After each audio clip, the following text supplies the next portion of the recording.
Njia za uzazi wa mpango ni salama na zimetumika kwa muda mrefu.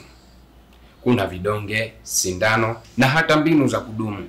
Leo tutazungumzia zaidi kuhusu kila njia ili mfanye maamuzi huru na sahihi. Kila mtu anao haki ya kufanya maamuzi bora kwa afya yao na familia zao. Pia uzazi wa mpango ni ngao ya kumsaidia mama kuwa na afya bora na watoto kwa ujumla. Ujumbe huu umeletwa kwenu na Chama cha Waandishi wa Habari Wanawake Tanzania, Zanzibar, TAMWA.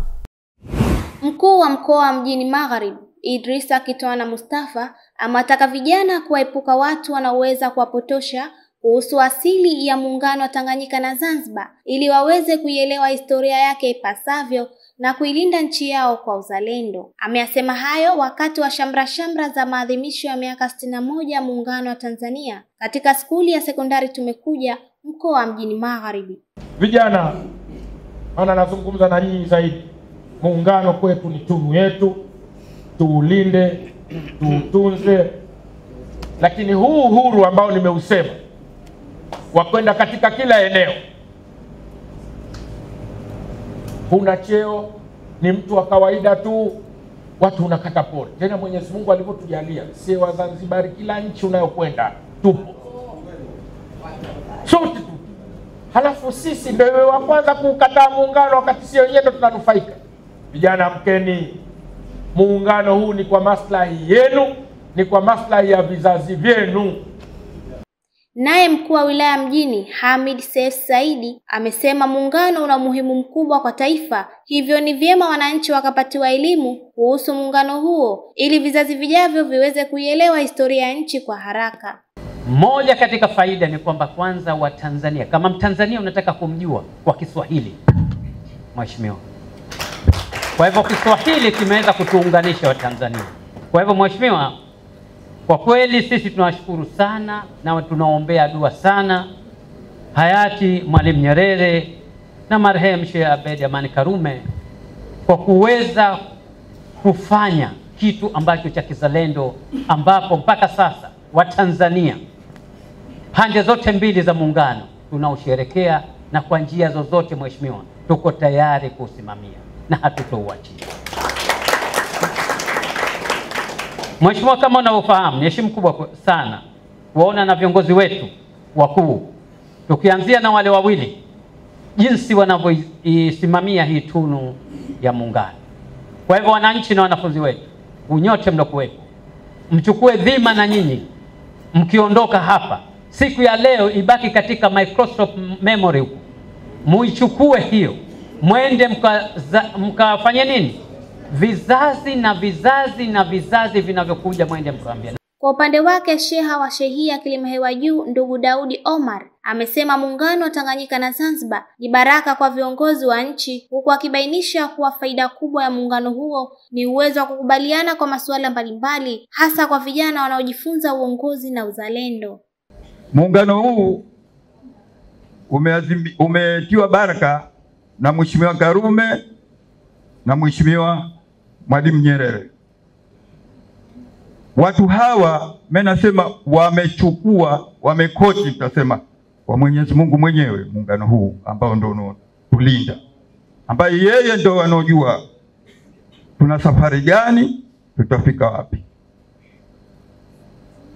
Kwa hivyo muungano huu hautakiwi kubezwa. Mimi mwenyewe ni muumini wa muungano kwa sababu nimefanya kazi ndani ya muungano, na sasa hivi natumikia Zanzibar yangu.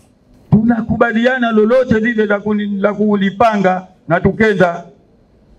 Kwa hivyo mimi nadhani muungano bado tuusisitize, hasa kwa vijana wetu. Walikuwepo, tupo, wanakuja na watakuja.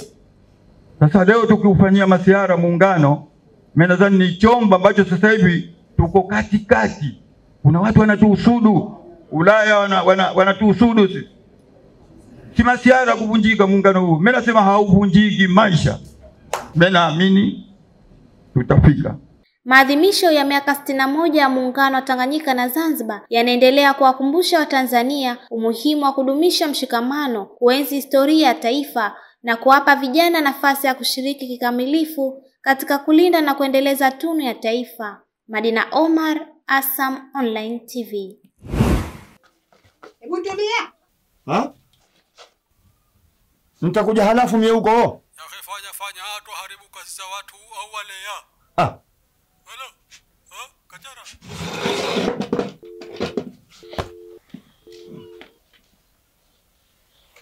Mume wangu, nataka tuzungumze kuhusu familia yetu. Kama unavyoona, tumetumia njia za uzazi wa mpango wa kikwetu, lakini hatujafanikiwa. Na bado watoto wanakuwa wengi. Mkweli mke wangu.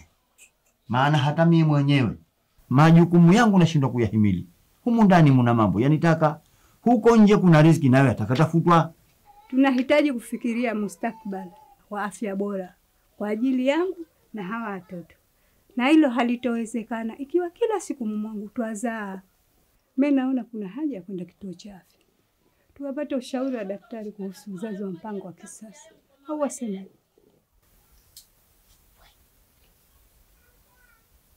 Haya, karibuni sana.